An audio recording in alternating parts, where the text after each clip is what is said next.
ఏది ఒక్కటి కూడా ఎఫెక్టివ్గా అయితే పనలేదు. వావ్ అనే ఒక్క సీక్వెన్స్ కూడా పడాలనిపించింది సినిమాలో. స్టోరీ డైరెక్షన్ ఏదైతే ఉందో అది కంప్లీట్గా సెకండ్ హాఫ్ అసలు టార్చర్ పెట్టాడు అనిపించింది. అసలు బాగాలేదు సెకండ్ హాఫ్. వాళ్ళు 100 కోట్లని గుచ్చుకొచ్చి చెప్తున్నారు తప్ప ఎక్కడ కూడా ఫస్ట్ 1 అవర్ కూడా బాగా అనిపించింది. ఆ విజువల్స్ అయినా ఆర్ట్ వర్క్ అయినా సెట్ వర్క్ అయినా చాలా బాగా అనిపించింది తప్ప బట్ ఫస్ట్ హాఫ్కి సెకండ్ హాఫ్కి సంబంధం లేకుండా పోయింది. అనుకున్నాం ట్రైలర్ టీజర్ చూస్తే చాలా బాగుంది, తెలుగు సినిమా క్యాలిక్యులేషన్ చేంజ్ చేస్తుంది అనుకున్నాం కానీ కంప్లీట్గా అనిపిస్తుంది. ఇలాంటి సినిమాలు తీయకపోవడం బెటర్. ఏదో కన్నడ సినిమాని తెలుగు డబ్బింగ్ చేసినట్టు అనిపించింది తప్ప ఇంకా పాన్ ఇండియాకి వెళ్ళిపోయారు మీరు. అసలు ఏం లేదు, లిప్సింక్ లేదు, ఒక సాంగ్స్ వచ్చేటప్పుడు సరిగ్గా లిరిక్స్ వినిపించట్లేదు, ఏదో ఒక దగ్గర మాట్లాడుతుంటే ఇంక వేరే బ్యాక్గ్రౌండ్లో వేరే వాయిస్ వినిపించడం అలా అనిపించింది తప్ప ఎక్కడ ఒక తెలుగు స్ట్రైట్ సినిమా చూస్తున్న ఫీలింగ్ అయితే రాలేదు. మీరు అన్నారు కదా పాన్ ఇండియా అని చెప్పి, పాన్ ఇండియా కూడా కాదు. ఇలాంటి సినిమాలు వాళ్ళకి మనల్ని వేసుకోవడానికి రిఫరెన్స్ ఇస్తున్నట్టు అనిపిస్తుంది. ఇప్పుడు కన్నడ వాళ్ళైనా సరే లేదంటే తమిళ వాళ్ళు వేసుకుంటారు, ఈవినింగ్ వరకు చూడండి తమిళ వాళ్ళు గట్టిగా వేసుకుంటారు, తెలుగు సినిమాలు మళ్ళీ ఇలాంటి సినిమా తీసారంటే నేనైతే ఒప్పుకోను. ఇది నభా నటేష్ గారు యాక్టింగ్ బాగుంది అన్న, హీరో గారు యాక్టింగ్ బాగుంది, విలన్ గారు యాక్టింగ్ బాగుంది, అందరు యాక్టింగ్ బాగుంది అన్న. సినిమా డొల్లా అంతే. డైరెక్షన్ ఎలా అనిపించింది? ప్రొడ్యూసర్ డైరెక్టర్గా మారాడు ఎలా అనిపించింది? ప్రొడ్యూసర్ డైరెక్టర్గా మారాడు ఎలా అనిపించింది?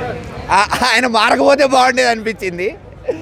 ఫైన్, సరే ఆయన ఇంట్రెస్ట్తో ఆయన చేద్దాం అనుకుని ఏదో ట్రై చేశాడు. కానీ దయచేసి నేను అదే చెప్తున్నా మళ్ళా, ఆస్పైరింగ్ డైరెక్టర్స్కి కానీ లేకపోతే ఇలా సనాతన ధర్మాన్ని దేవుణ్ణి వాడుకొని సినిమా చూపిస్తాను, అబ్సల్యూట్ నాన్సెన్స్ చూపిస్తాను అంటే మాత్రం మాకు వద్దన్న, వద్దు.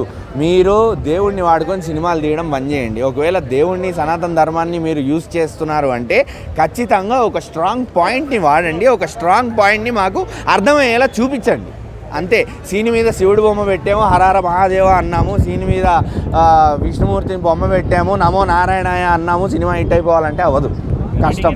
ఇక్కడ బాగా లాగే అనిపించింది. ఫస్ట్ ఆఫ్ అంతా వారంలో సినిమా పర్వాలేదు అనిపించింది, మరి బ్లాక్ బస్టర్ కాదు, చాలా కష్టం అనిపించింది. అంత డెప్త్ అవసరం లేదు.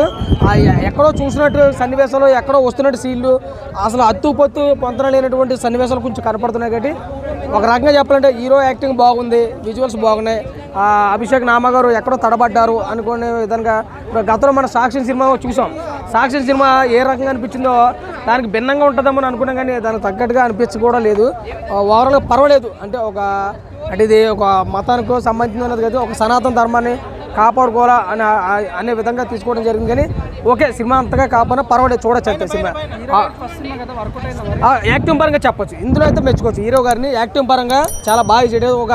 ఒక 4-5 సినిమాలు తీసినటువంటి ఎక్స్పీరియన్స్ ఎలాగైతే ఉందో ఆ రేంజ్ యాక్టింగ్ పరంగా అయితే చూపించాడు. కానీ కంటెంట్ కాన్సెప్ట్ ఎక్కడో మనం చూస్తాం, అంటే గెస్ చేస్తాం నెక్స్ట్ టైం వస్తుందని ముందుగానే మనం గెస్ చేస్తాం. కాబట్టి ఓకే, పర్వాలేదు, సినిమా అంతగా అయితే ఆకట్టుకోదు. నిజంగా ఎక్స్పెక్ట్ చేయలేదు. హీరో పర్సనాలిటీ కానీ అండ్ 6 ప్యాక్ కానీ చూపించారు.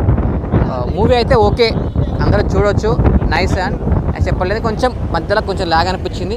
ఇది ఒక బ్రహ్మకమలం గురించి ఉంది. ఏంటంటే ఒక పద్మనాభస్వామి టెంపుల్ ఉంటుంది కదా, అక్కడ 3 దర్వాజాలు వెళ్ళినప్పుడు బంగారం పేటకి వెళ్తుంది కదా, ఆ టైప్ ఇందులో బంగారం పేటకి వెళ్ళే సీన్లు కొన్ని ఉంటాయి. అండ్ సాంగ్స్ మాత్రం అయితే మీరు అనుకున్నంత లేదు. కానీ ఫస్ట్ ఒక సాంగ్ అయితే బాగుంది, అన్ని సాంగ్స్ కంటే. వేరే సాంగ్స్ అవన్నీ నార్మల్గా ఉన్నాయి. కానీ సినిమా అయితే ఓవరాల్గా అయితే 2.5 రేటింగ్ ఇస్తాను. ఒక మాట ఏంటంటే మూవీ లెంది 3 hours ఉంది కదా, మీకు ఇంకా ల్యాగ్ లాగా కొంచెం అనిపించింది అన్న. మూవీ ల్యాగ్ లాగా అనిపించింది కొంచెం. మూవీ ఏంటంటే ఇంకెప్పుడైపోతుంది అనిపించింది. అంతేగాని వాళ్ళు ఎలివేషన్స్ అనేది సెకండ్ హాఫ్ తీసుకున్న వాళ్ళ ఫ్లాష్ బ్యాక్ సీన్లు కొంచెం బాగున్నాయి. అండ్ హీరో ఒక కైలాసంలో చేసే కొన్ని సీక్వెన్స్ ఉంటుంది. బ్రహ్మకమలం ఒక అమ్మాయి వచ్చి అతన్ని, అందులో కొంచెం ఆ సీక్వెన్స్ బాగుంది. అండ్ బ్రహ్మకమలం దొంగిలిస్తే నాగబంధం పాములు ఎలా బంధిస్తాయి, ఎలా చంపేస్తాయి అనేసి, ఒక నాగబంధం ఎలా విడదీయాలి ఏంది అనేది ఒక సీక్వెన్స్ టైప్ తీశారు. మూవీ అయితే క్లారిటీగా చూస్తే అర్థమవుతుంది, కానీ ఒక 2-3 చూడాలి కొంచెం అర్థం కావాలంటే, సినిమా సీక్వెన్స్ అర్థం కావాలంటే.